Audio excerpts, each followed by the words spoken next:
We're here at the art gallery with curator Jonah. Hi, Jonah. How are you? I'm very good, thank you. Good. How has Siggraph been so far?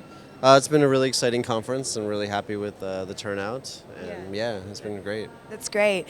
First, I want to give our audience a little bit of an idea of who you are and how you fell into this role as curator for something that is pretty iconic within Siggraph. Yeah, no problem. Sounds good. So I started as a jury member for Siggraph, which is really exciting as well because you get to find out all about papers and projects. And then I was asked to curate the art gallery. The art gallery switched from a jury-based model to a curation model within the last few years, and I think it's going to stick around like that for a little bit longer. And I've been working in this field close to 20 years now. I feel like I'm really old, but um, it's been an exciting field. I've been writing a lot about media art and going to conferences, going to exhibitions. I'm also an artist, so I make work.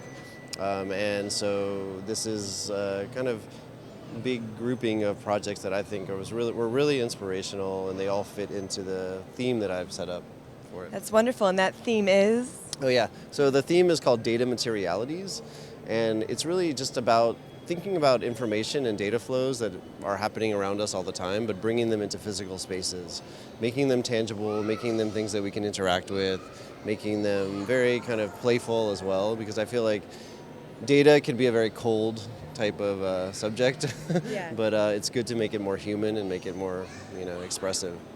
When you were seeking out your artists, were you looking for people who were already playing with this theme, or is it something that came after the fact?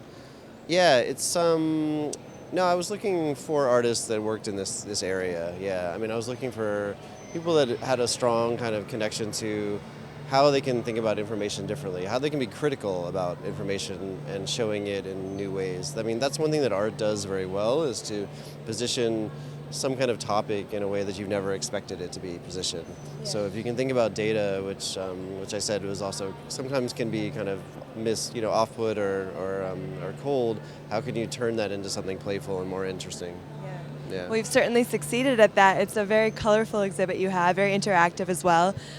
We want to take a walk around and look at all of the pieces, but first I want to talk about the one right behind us, which has been all over social media, and it's been definitely very eye-catching, the most eye-catching part of Siggraph probably. So what's going on? How is data incorporated? And just tell us a little bit about this piece. Okay, great. So the piece is called Submergence, and it was made by a group of artists based really all around the world. Their core is in the UK. They're called Squid Soup.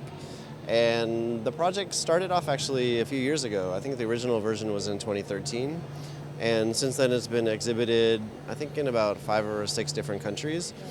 And it's really about, thinking, it's points of light in physical space, so it's a very kind of visual piece. But it's also imagining a screen almost like extruded into a 3D screen, right, where you can actually have people walk around the screen, walk through the screen, and really play with the data. They don't want to make it such a way that it's like it's showing 3D objects in there, or it becomes kind of like a demo. They want it to be much more expressive, so you'll get things like one pixel lighting up, coming down like a raindrop, and then more of them following, or you'll get a line after a line. And so in that way it becomes a really kind of more expressive medium than just a screen. Yeah. Oh, that's wonderful. It seems like it's sometimes responsive to the people walking through as well. Yeah, the light kind of follows people around. Yeah. So there is a laser scanner at the base that will track people's feet, actually.